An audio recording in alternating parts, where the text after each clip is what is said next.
새누리당 중진들이 오늘 만남을 갖고 비상대책위원회 구성 방안 등을 논의해서 조금 전에 저희가 전해드린 내용이 결정이 됐습니다. 네, 그리고 오후에는 여야 원내 지도부가 처음 만나서 원구석 협상에 나설 것으로 보입니다. 국회로 가보겠습니다. 조태현 기자.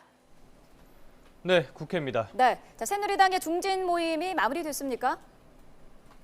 네, 조금 전에 말씀하신 대로 지금 마무리가 됐습니다. 새누리당 정진석 원내대표는 오늘 오전 8시 반쯤 4선 이상 중진들과 만나 이야기를 나눴는데요. 조금 전인 9시 40분쯤에 모임이 마무리가 됐습니다. 이 자리에서 관심을 모았던 비대위원장은 정진석 원내대표가 같이 하기로 했습니다. 이것에 앞서서 설문조사가 있었는데요. 이 내용에 따라서 이렇게 결정이 됐습니다. 또 혁신위원장은 외부에서 영입하기로 했는데요.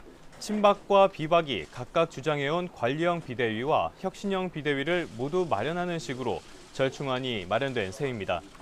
새누리당 측은 비대위는 말 그대로 비상기구의 역할을 하게 된다고 설명했습니다. 한편 더불어민주당은 신임 정책위 의장으로 사선 고지에 오른 변재일 의원을 임명했습니다. 휴가에서 복귀한 김종인 비대위 대표는 오늘 회의에서 변 의원이 입법과 국회의 다양한 절차에 정통한 적임자라고 강조했습니다. 비대위 회의에 처음으로 참석한 우상호 원내대표는 가습기 살균제 사망사건 관련 법안과 세월호법 연장이 최근 무산됐다며 19대 국회에서 할 수 있는 일은 해야 한다고 강조했습니다.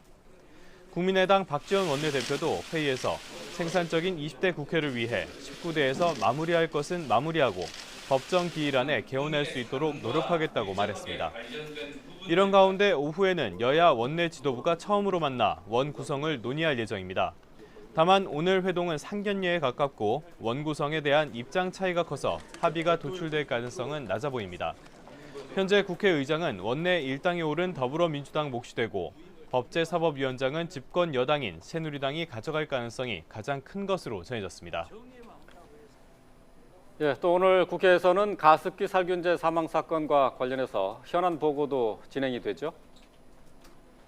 네, 그렇습니다. 국회 환경노동위원회는 오늘 오후 2시 반 전체 회의를 열고 가습기 살균제 사망 사건과 관련한 현안 보고를 받을 예정입니다.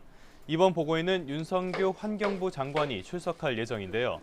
여야는 전체 회의가 열리기 전까지 간사 회동 등을 통해서 환노위 차원의 피해 구제 대책을 논의할 예정입니다.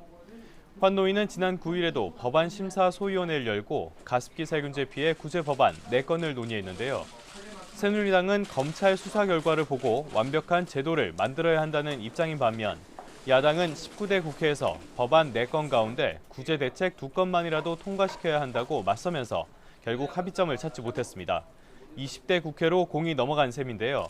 오늘 전체 회의에서는 여야 모두 필요성을 인정하고 있는 청문회 개최 등을 논의할 전망입니다. 지금까지 국회에서 YTN 조태현입니다.